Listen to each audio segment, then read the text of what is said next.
Welcome to the Smarter Science of Slim, the scientifically proven program where you eat more and exercise less to burn fat and boost health. Eat smarter, exercise smarter, live better. I am so ready for that.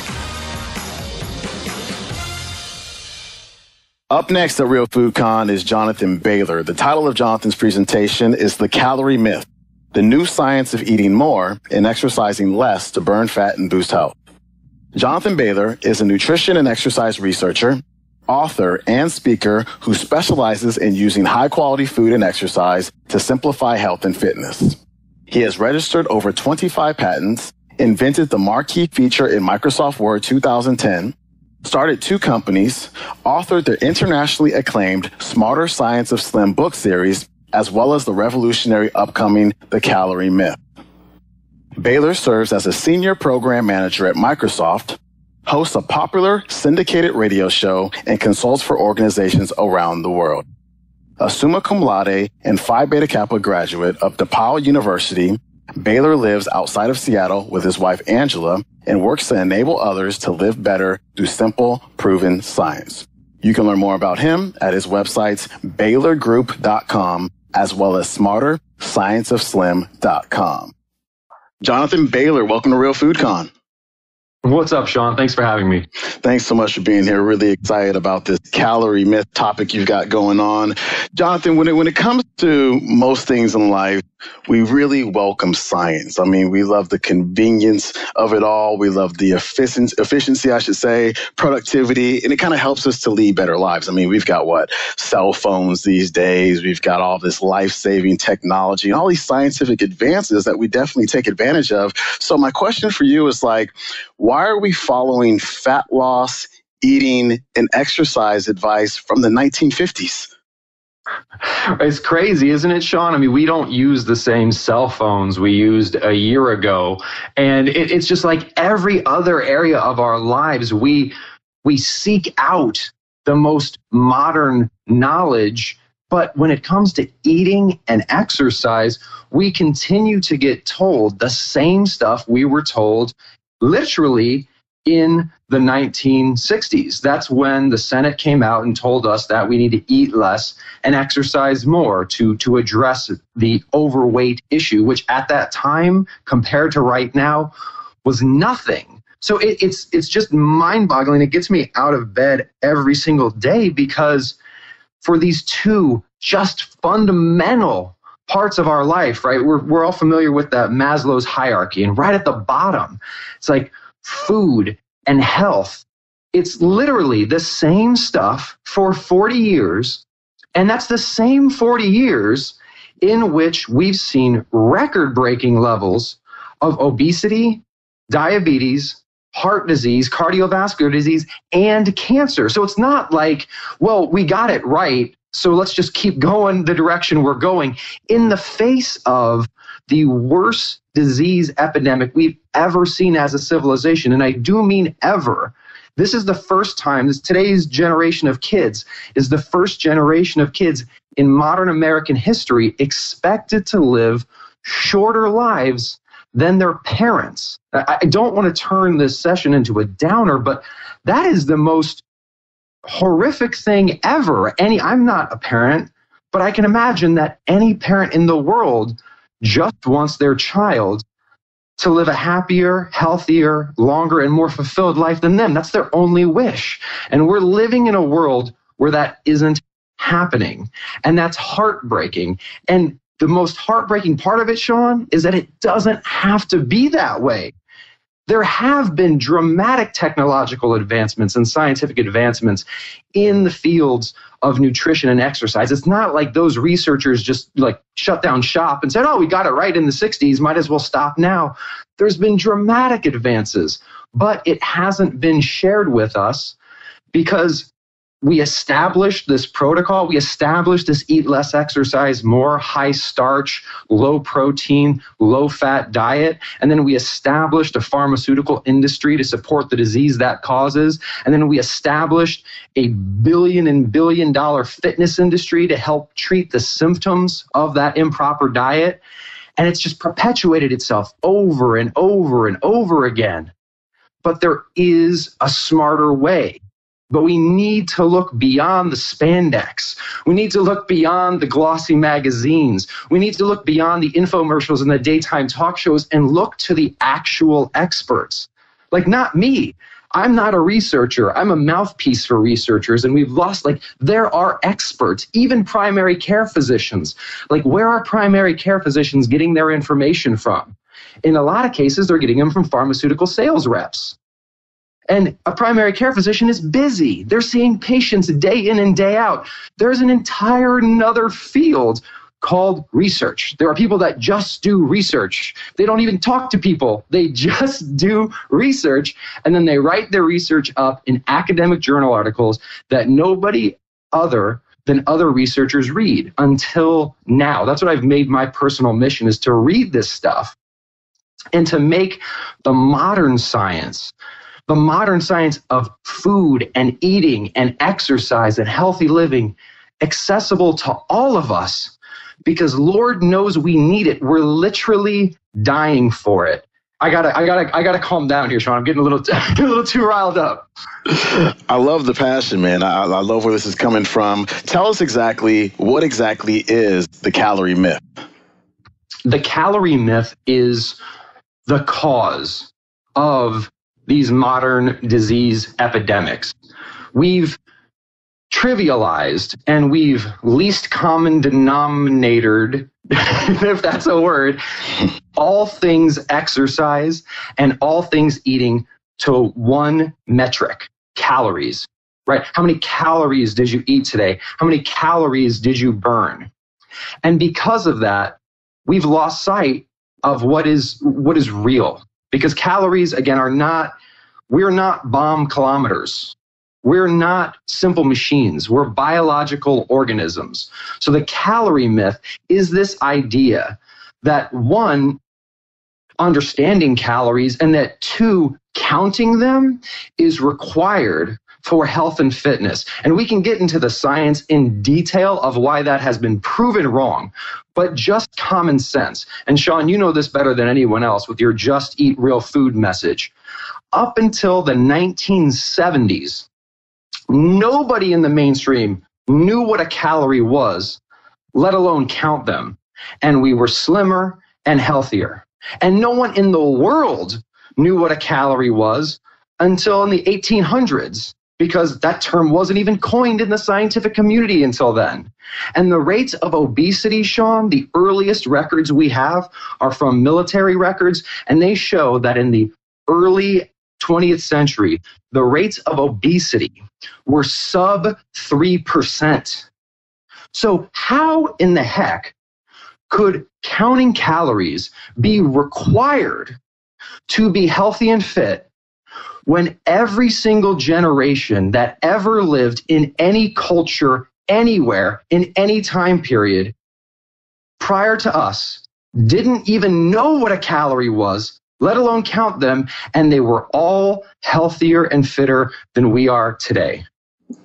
And I can't help but ask, do calories actually count then? Calories count, but they're irrelevant. This is definitely a key critical topic, because sometimes people hear calorie myth and they confuse that with maybe some books that came out in the 1950s and 60s. Say Dr. Herman Thaler, I believe is his name, came out with a book called Calories Don't Count. And his argument was literally that calories do not count. Calories exist. They're not like unicorns. They do exist, and they're a real thing. But the fundamental confusion is that we need to understand them and think about them. So, for example, if you were to eat 10,000 calories of nutrient-dense foods that you can find directly in nature, and you were to do that consistently, you would be consuming more calories than you are burning.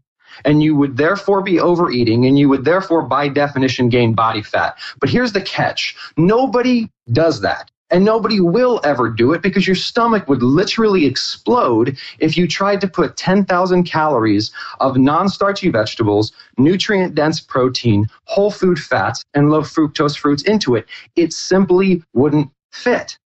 In fact, in studies where they try to make people gain weight, through whole foods. They can't. There's been overfeeding studies done in prisons.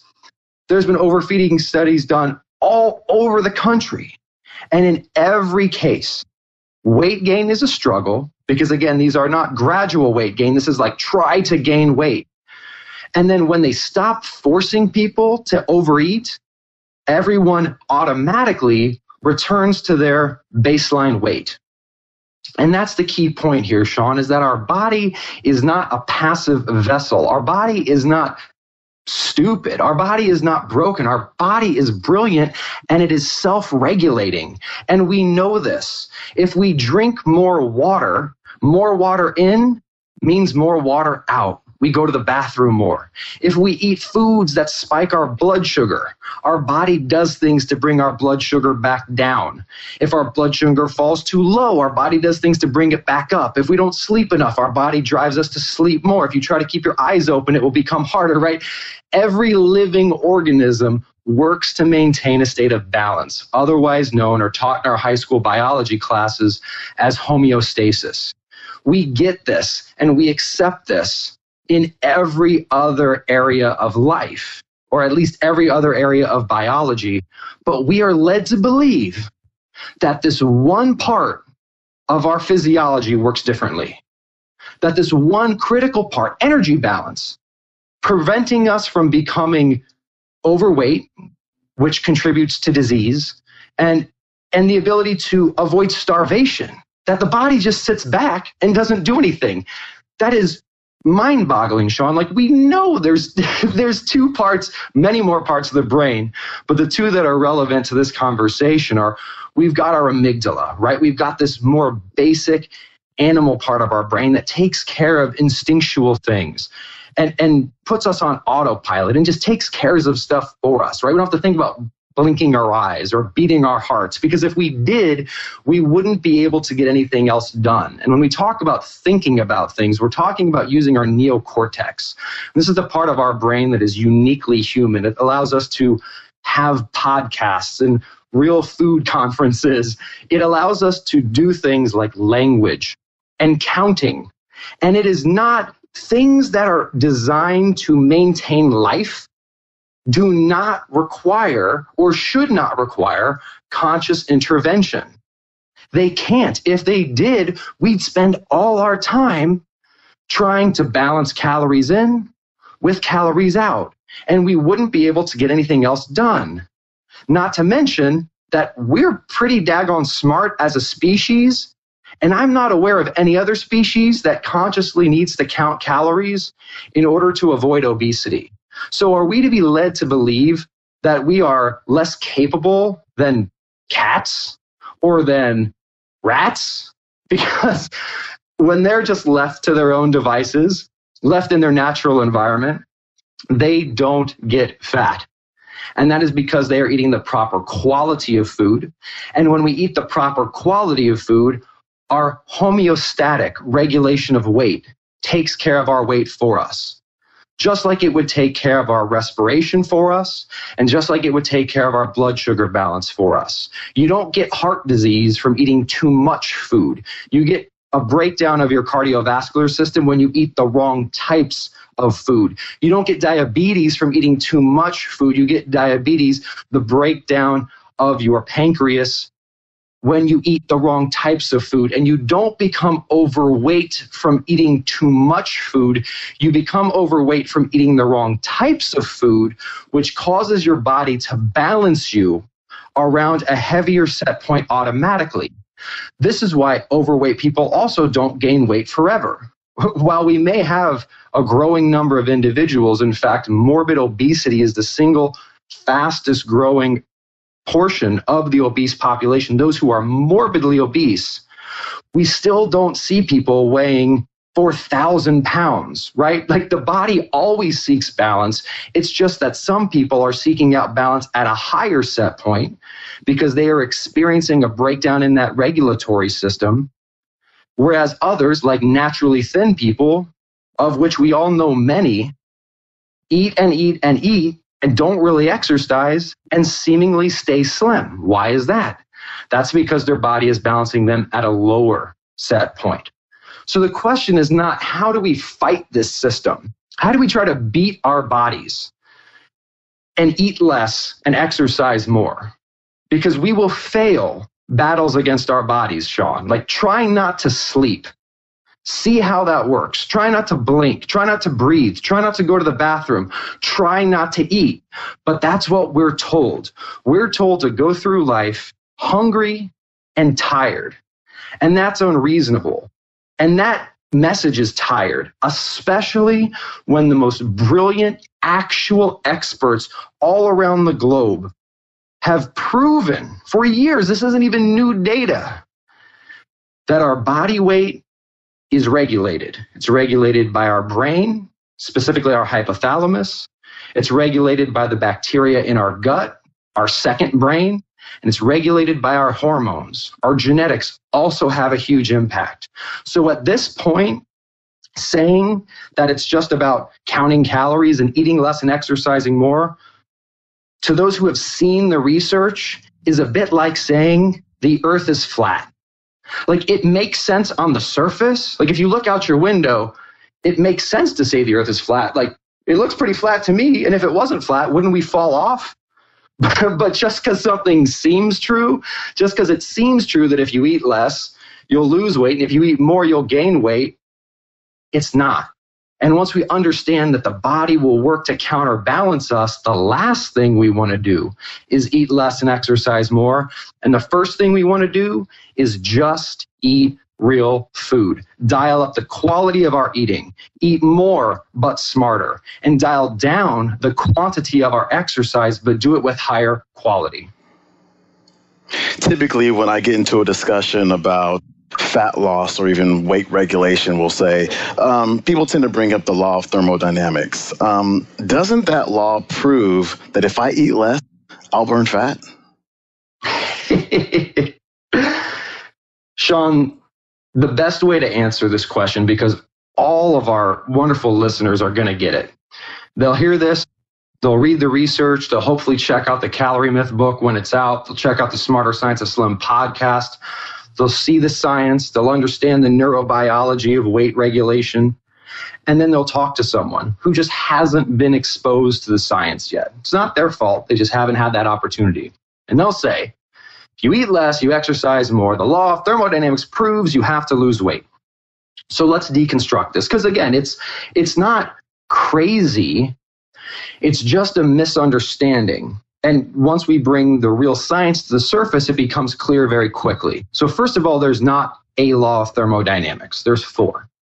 And 2 of them have nothing to do with fat loss. They have to do with things like defining absolute zero. So those are not relevant. There are 2 that matter. And when you put those 2 laws of thermodynamics together, they tell us that energy cannot be created nor destroyed. It can only change forms. That is interesting. That's very interesting. That tells us that if we're able to create an energy deficit, meaning if our body needs more calories than we are eating, energy cannot be created nor destroyed. It can only change forms. So it tells us that something has to happen in that state.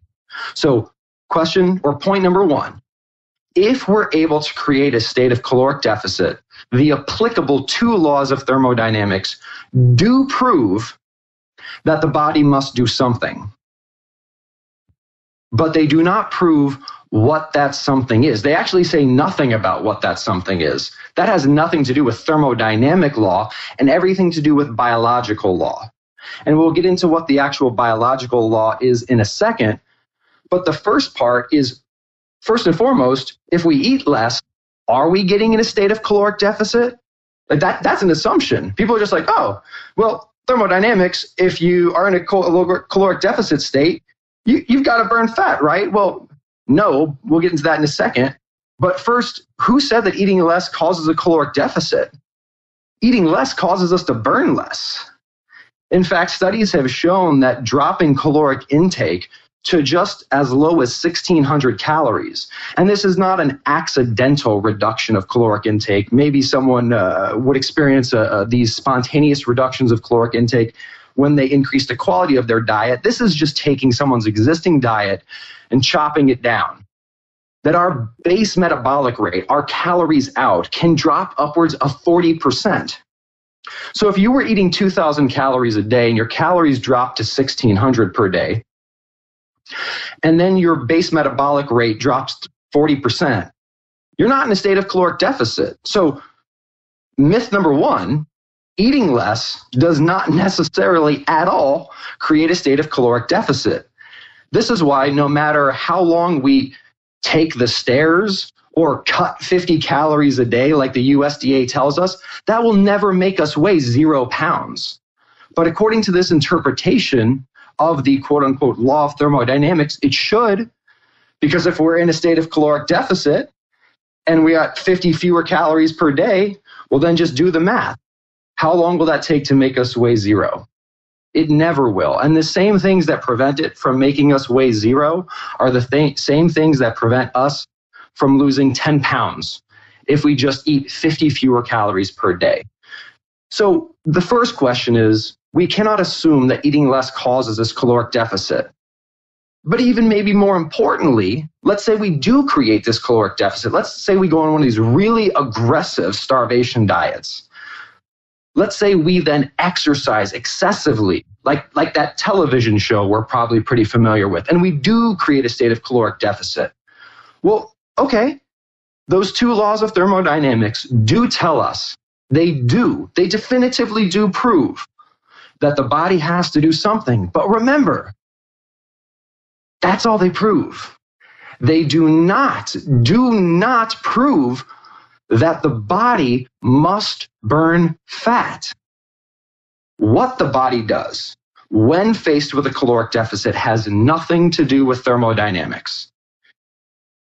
Bottom line, what it has to do with is biology, and this has been studied and demonstrated in countless studies. If you're able to take your body into a state of caloric deficit, as I already alluded to, the first thing that happens is your body slows down. And we've all experienced this. We go on a starvation diet, or we exercise a lot. Like we go on a really, really long hike. What's the first thing that happens? You get tired. Your brain's in a fog. You can't think straight. Your body's just downshifted into second gear. Less in means less out.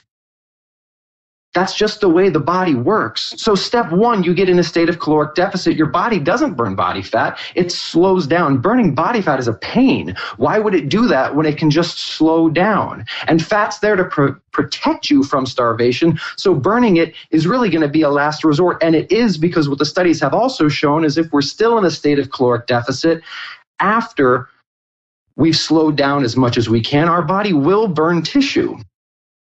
But it's not burning fat tissue. It wants to burn the tissue that's using the most calories. After all, there's a deficit of calories. Well, it can't burn our liver, thankfully, and that's burning 500 to 600 calories per day. It can't burn off our brain. That's burning a bunch of calories. It can't burn off our heart.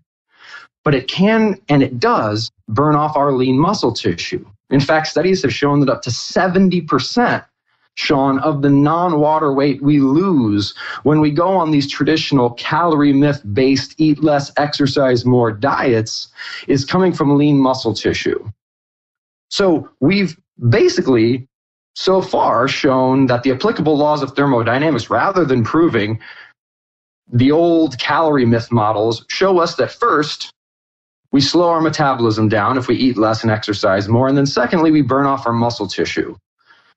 Now, if there's someone you don't like and you could wave a magic wand and curse them to a life of weight struggles, you would slow down their metabolism and you would burn off their muscle tissue.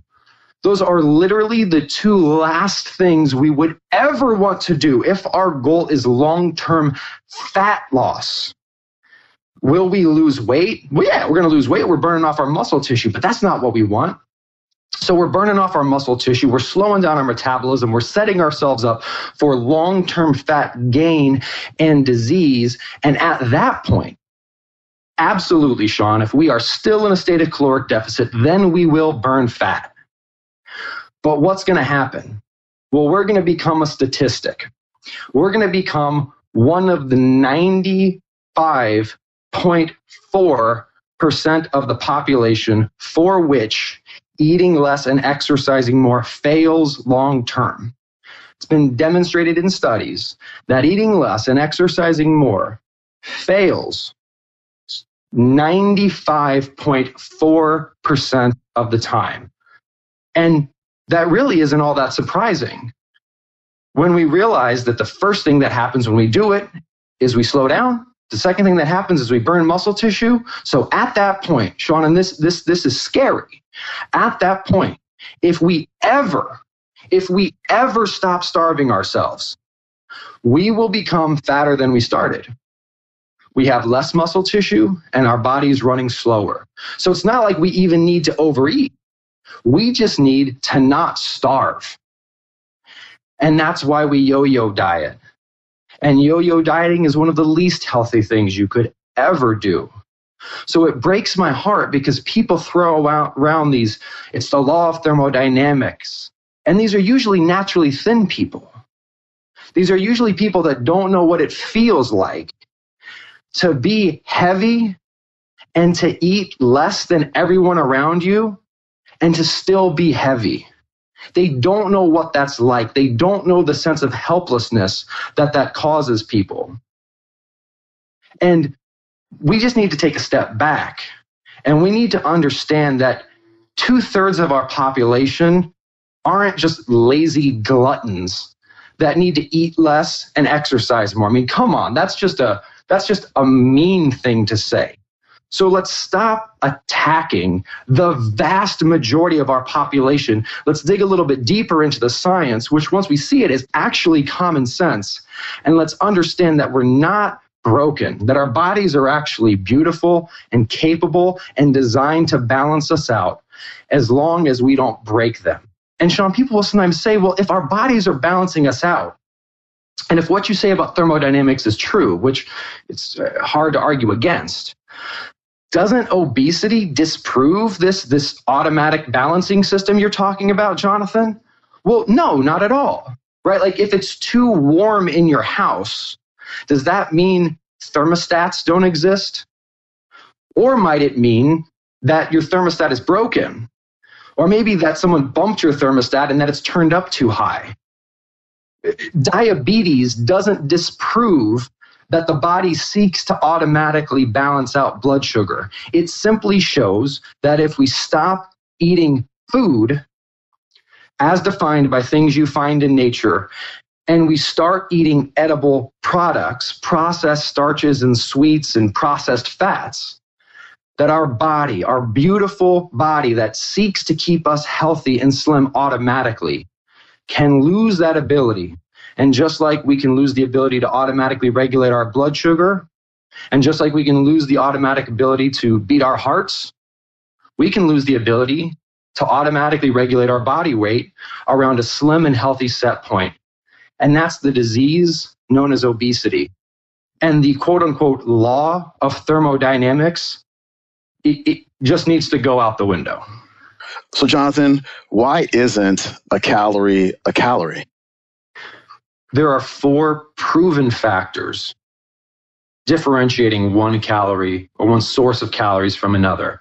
And before we get into the science, let's stop off at the common sense detour here.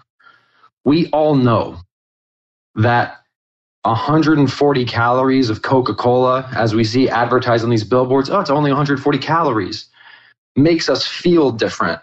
It makes our children act differently than 140 calories of non-starchy vegetables or delicious low fructose fruits or maybe some nutrient-dense proteins. Like we know 300 calories of Doritos and a Snickers bar does something different to our body than 300 calories of some delicious wild-caught salmon and some asparagus. We know that.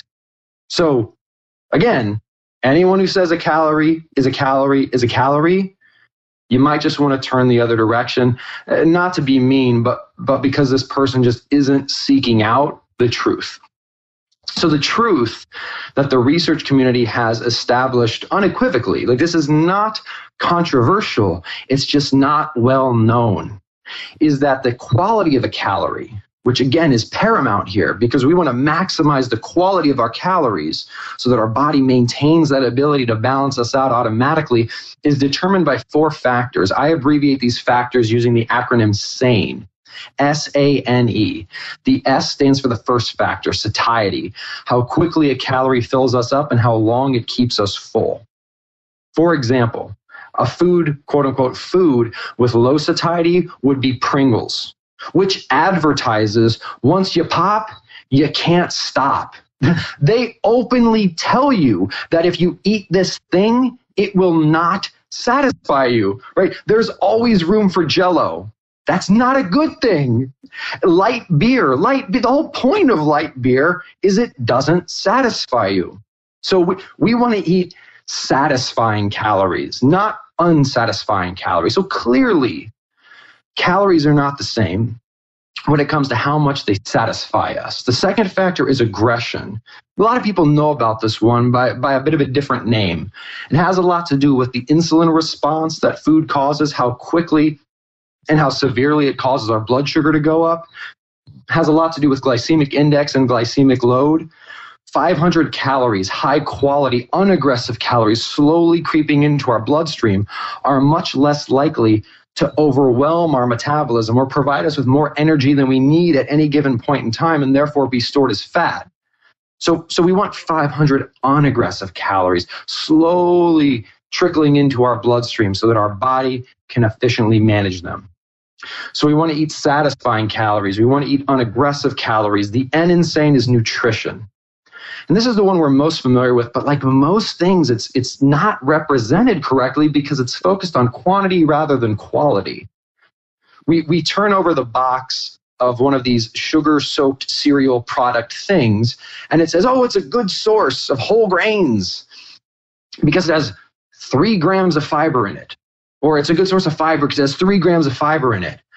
But then if we look at the quantity of calories and the quality of calories that we're getting along with those 3 grams of fiber, you have to ask yourself, why don't I just eat some non-starchy vegetables? Considering that those provide 8 to 10 times more fiber, along with way more other vitamins and minerals. So it's not about the quantity of nutrition we're getting. If it was only about the quantity of nutrition we were getting, then 10 donuts would be 10 times as healthy as 1 donut. Obviously, that is false. And we know that's false. That's the cool thing here, Sean, is like we know this. We just have to be reminded of it. And like most things, we know the truth. We know what's true. But not everyone wants us to believe that. So we know 10 donuts are not 10 times healthier than 1 donut because we know the quality and quantity of calories that come along with nutrition matter. And that's why we want to make sure we eat nutrient-dense foods.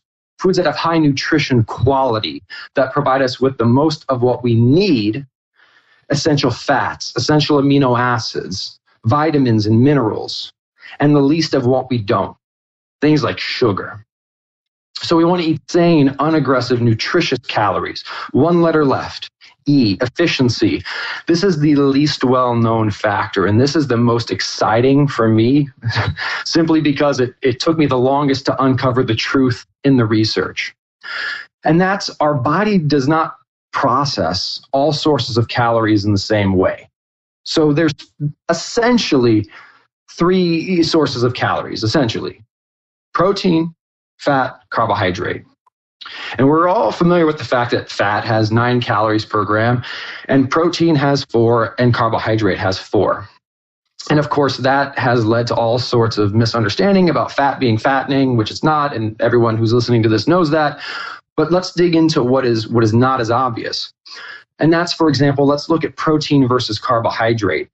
This one factor, efficiency, or how efficiently our body can store a given macronutrient as body fat, explains why diets higher in protein isocalorically, so take diet A of X calories and diet B of X calories, the diet that has more protein, all other things being equal, will cause a greater amount of fat to be lost. And that's because protein is dramatically less efficient at being stored as body fat than carbohydrate. Why is this? Well, the food we eat has to go through a bunch of chemical changes in our body to be understood or utilized by our body, right? We don't have little bits of broccoli floating around in our bloodstream. So when we eat something, it's got to go through a series of changes. When we eat fat, it gets broken down to fatty acids. When we eat protein, it gets broken down to amino acids. When we eat carbohydrate, it gets broken down into glucose. But now, when we talk about how efficiently something can be stored as body fat, let's take carbohydrate, for example. So carbohydrate, we eat a Pop-Tart, goes into our stomach, leaves as glucose. At that point, the glucose needs to be converted into triglyceride if we have too much glucose. And if it's converted into triglyceride, and if insulin is present, then it will be stored as fat. But protein doesn't work the same way. There is a whole nother step involved in protein. So first of all, when protein leaves our stomach, broken down as amino acids, we've already burnt off about 30% of it, just breaking it down. Protein is not easily broken down by the body. So if you were to conceptually eat 300 calories of protein, 100 calories would be spent just turning that in to amino acids. So like right off the bat, it's like protein has a 33% sale on it. So protein leaves your stomach as amino acids. Then it works to rebuild your body. Amino acids are not used as an energy source. The body is either running on fat or it's running on carbohydrate, ketones or glucose. It's not running on amino acids.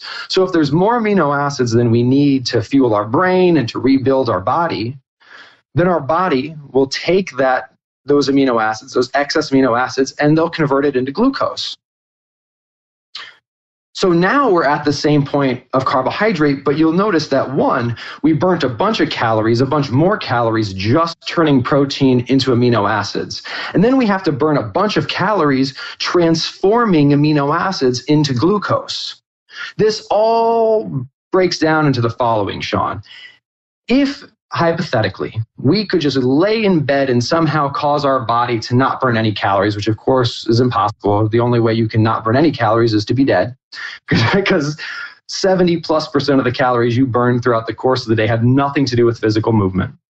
But let's say we were able to do that. If you then ate 300 calories of protein, the most that could ever be stored as fat is about 100 calories.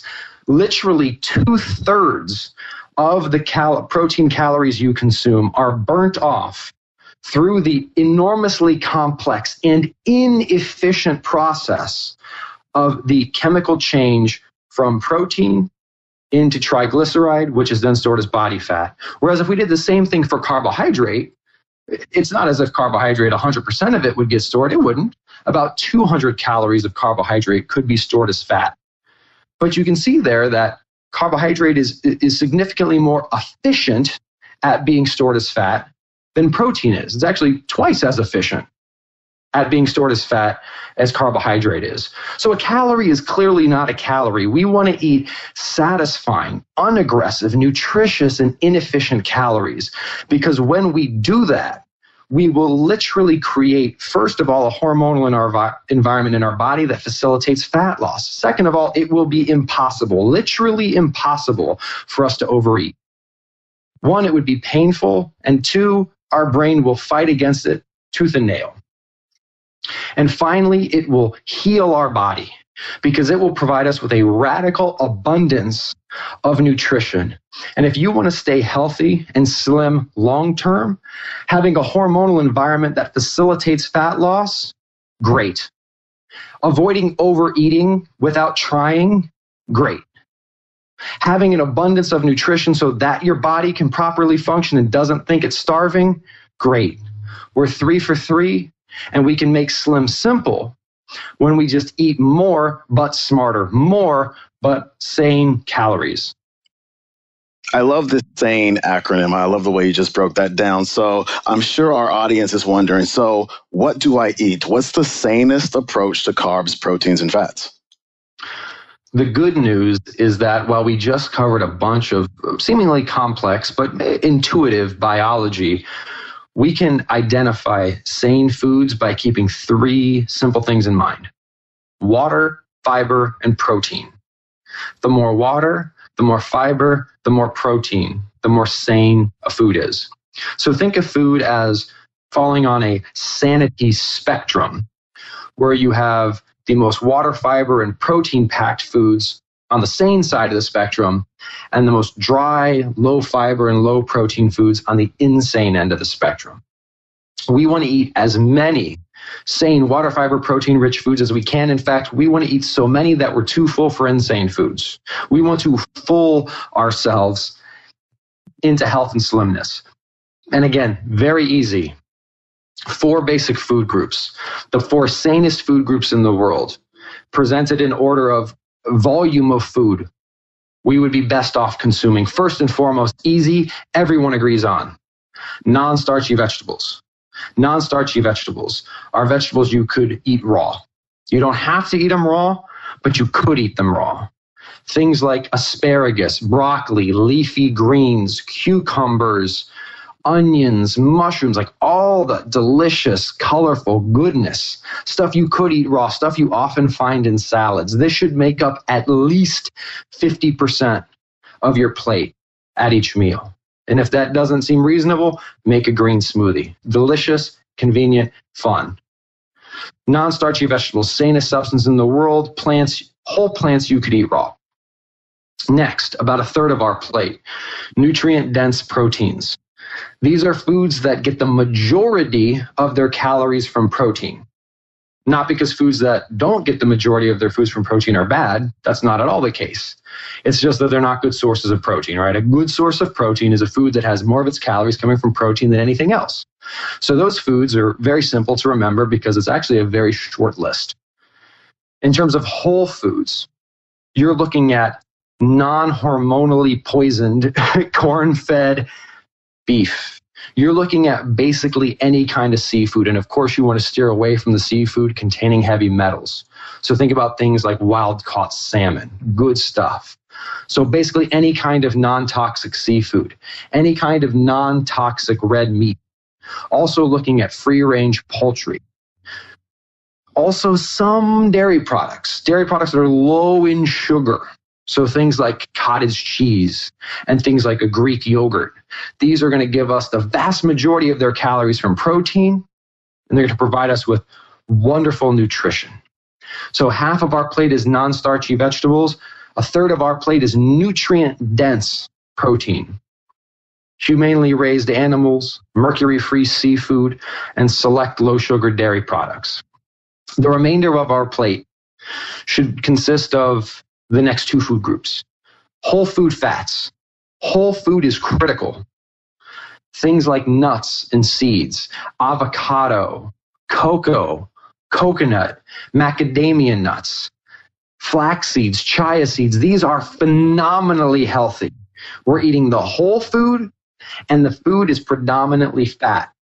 In fact, an egg is a whole food fat. I know that might sound a little bit odd, but an egg gets over 60% of its calories from fat.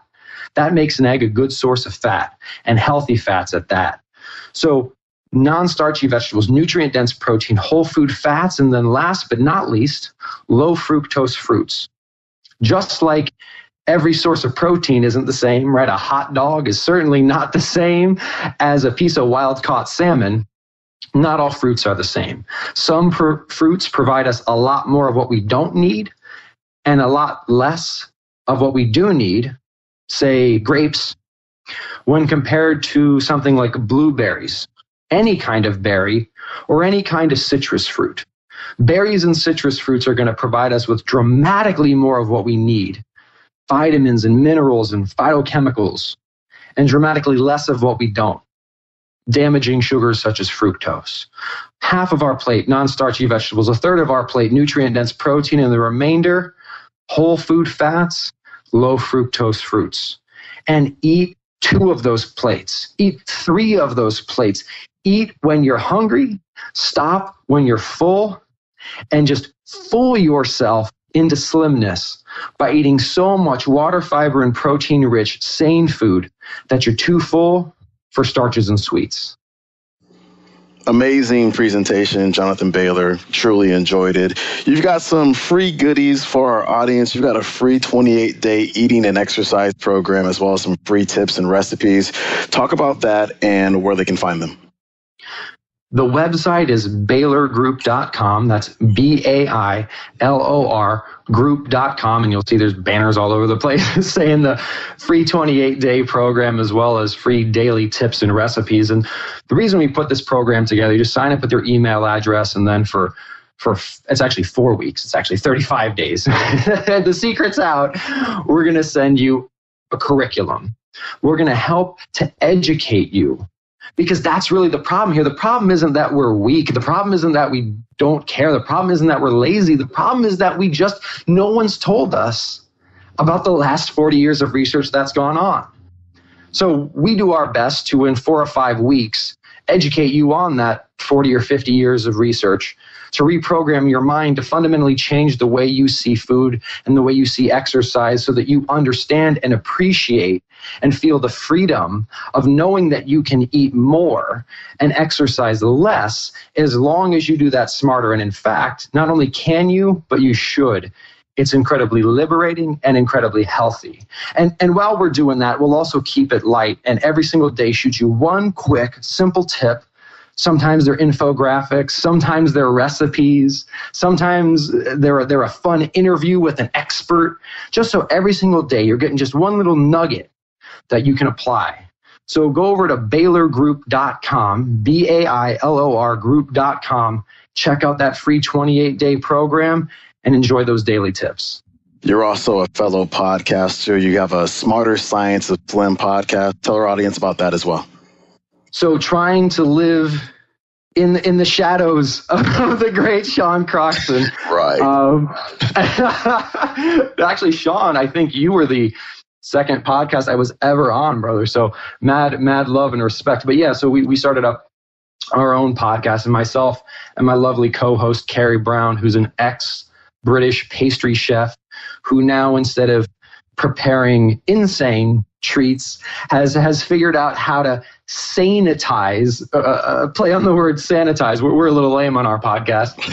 Anything out there. So you can eat whatever you want, just eat it smarter. We joke around about practicing safe sweeteners, for example, because it's not about abstaining from sweets completely. It's just about practicing safe sweeteners. So once a week, me and Carrie have a good time. And then another 4 times a week, I love podcasting. Another 4 times a week, we bring on special guests like Sean, who came on the show, and we'll have wonderful conversations. So providing a bunch of great content. That's the Smarter Science of Slim podcast. I had a really good time on your show. Thanks so much for that. And thanks so much for this wonderful presentation. We really appreciate you being part of Real Food Con. Thank you for all that you do, Sean, and for the opportunity. Wait, don't stop listening yet. You can get fabulous free SANE recipes over at carriebrown.com.